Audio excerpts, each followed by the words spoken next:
Hello students. आज का जो टॉपिक है जिस पर हम बात करेंगे वो बहुत ही महत्वपूर्ण टॉपिक है। अक्सर बच्चों के दिमाग में कन्फ्यूजन होता है, पेरेंट्स के दिमाग में कन्फ्यूजन होता है कि बच्चे कोचिंग करें, कोई भी कंपटीशन की तैयारी करनी हो। खासकर हम जो बात करेंगे वो इंजीनियरिंग कंपटीशन की करेंगे या मेडिकल कंपटीशन की बात करेंगे। और जो मेन हम जो बातें बता रहे हैं वो इंजीनियरिंग कंपटीशन के बेस पे ज़्यादा बता रहे हैं आपको।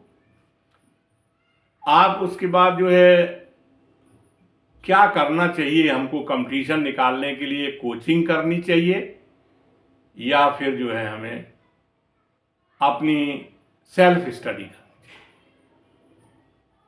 तो आप देखें, कोचिंग का जो कंसेप्ट है, आजकल कोचिंग की कोई कमी नहीं है। अब तो कोरोना के बाद जो है ऑनलाइन कोचिंगों की भरमार है। इस समय आप पैसे दीजिए और कोई भी एक कोचिंग का कनेक्शन ले सकते हैं, वो आपको कोचिंग प्रोवाइड करेंगे। या डायरेक्ट कोचिंग भी अवेलेबल हैं डिफरेंट सिटीज़ में, डिफरेंट स्टेट में, हर जगह जो है कोचिंग एक बहुत बड़ी बिजनेस है पूरे देश के अंदर। कोचिंग का जो सिंपल कंसेप्ट है मैं आपको बताऊं, कोचिंग को समझने की कोशिश। कोचिंग क्या है?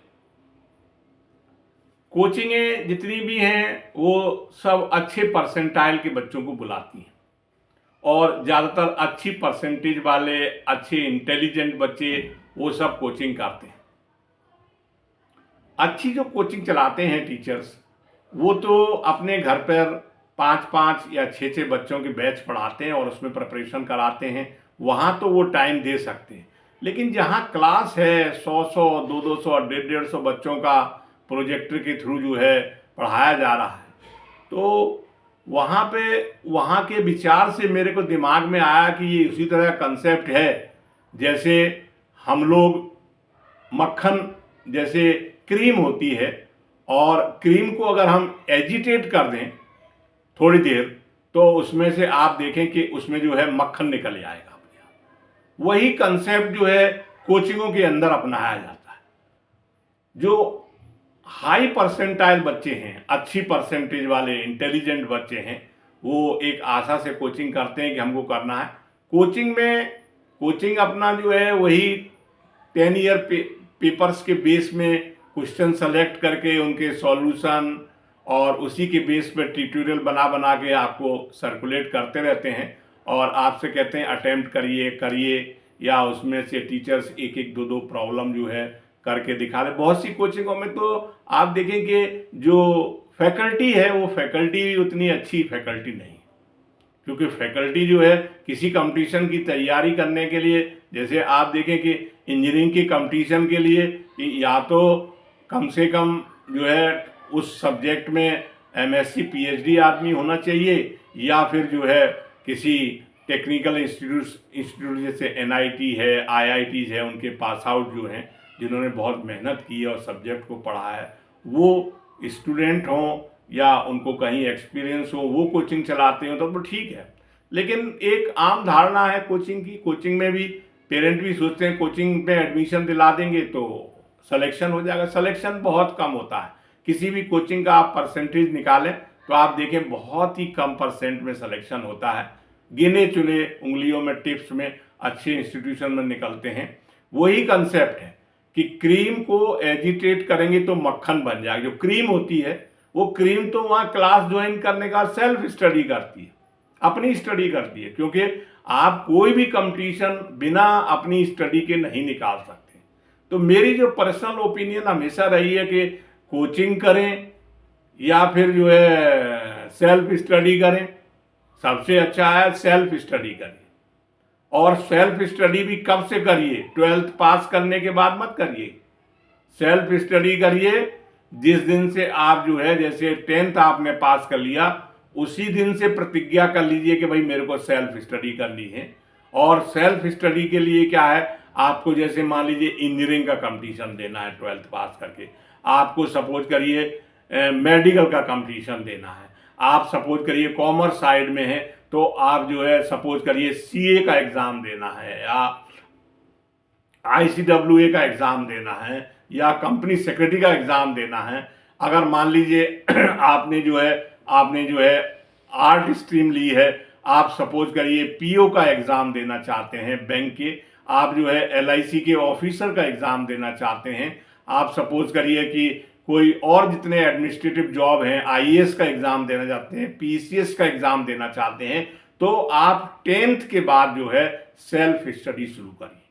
अपना सब्जेक्ट तो पढ़िए जो 10th 11 12 में पढ़ाए जाने हैं स्ट्रीम के अनुसार, लेकिन साथ के साथ इनके 11 से ही 12 से ही आप जो है अपने 10 ईयर्स के पेपर को देखना शुरू करिए। जिनमें 12th का सिलेबस है उनमें 12th का, नहीं तो बहुत से जो एग्ज़ाम मैंने नाम लिए, जैसे पीओ का लिया है मैंने, एडमिनिस्ट्रेटिव सर्विस, वो ग्रेजुएशन के बाद होते हैं, उसमें ग्रेजुएशन जरूरी है। 12th के बाद ये एग्ज़ाम नहीं होंगे।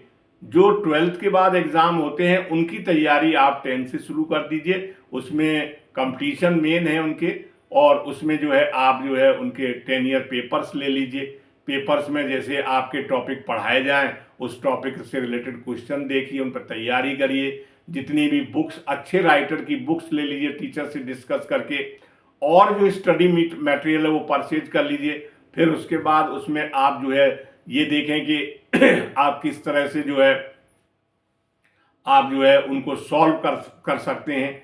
और 12th के एग्ज़ाम तक जाने, पास करने तक आप 10 ईयर्स के पेपर और अच्छी टेक्स्ट बुकों के सभी क्वेश्चन लगा लीजिए, उनके वेरी शॉर्ट क्वेश्चन लगा लीजिए, ऑब्जेक्टिव क्वेश्चन लगा लीजिए। ऑब्जेक्टिव क्वेश्चन कैसे अटेम्प्ट करना है उस पर मैंने वीडियो बनाया है, उसको कृपया देखें, आपको बहुत फ़ायदा मिलेगा।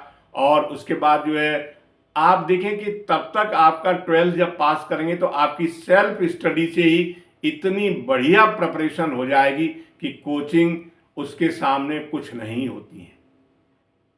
बच्चे ये कहते हैं, जनरली ये कहा जाता है बच्चों से कि साहब 10th में 12th में टीचर इतना पढ़ाते, टीचर पर डिपेंडेंट मत रहिए कंपटीशन के लिए। सेल्फ स्टडी अपने आप करिए, बुक्स से आप पढ़िए। बुक्स में कोई समझ में ना आए तो हर स्टूडेंट के जो टीचर होते हैं, अच्छे टीचर होते हैं, हर एक स्कूल के अंदर टीचर ऐसे होंगे जो बच्चों की हेल्प करते हैं, उन टीचर्स की हेल्प लीजिए, उनसे टाइम निकाल के थोड़ा सा पढ़ लीजिए।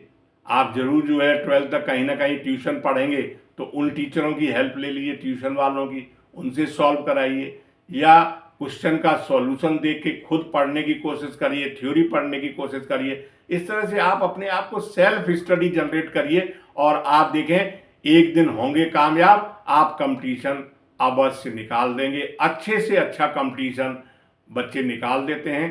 तो मेरी अपनी ओपिनियन यही रहती है कि कोचिंग के नाम पर भटके नहीं इधर उधर, आप अपनी सेल्फ स्टडी करिए और सेल्फ स्टडी से बढ़िया कंपटीशन निकालिए। चाहे आपका 12th पास इंजीनियरिंग में आईआईटी निकालना हो, या उसी जो जेई मेन एग्ज़ाम होता है इनका उसको निकालना हो, या फिर जो है आप उसके बेस पे अच्छे कॉलेज जैसे एनआईटी वगैरह हैं या स्टेट के इंजीनियरिंग कॉलेज वो मिल जाते हैं। उसके बाद सीए निकालना हो आपको, तो उसके लिए तो आपको ग्रेजुएशन करना पड़ेगा, उसके बाद सीए निकलेगा, यानी बीकॉम करें या जो भी उसकी रिक्वायर्ड है उसके बाद निकलेगा कंप्लीट। और 12th के बाद वैसे आप एग्ज़ाम दे सकते हैं, शुरू हो जाता है वो, साथ में आप ग्रेजुएशन भी कर सकते हैं उसके। ये जो है मतलब यही है कि फाइनली आप देखें कि कोचिंग करें या सेल्फ स्टडी, तो मैं कहूँगा आप सेल्फ स्टडी करें बिना किसी झिझक के। जय हिंद, जय भारत।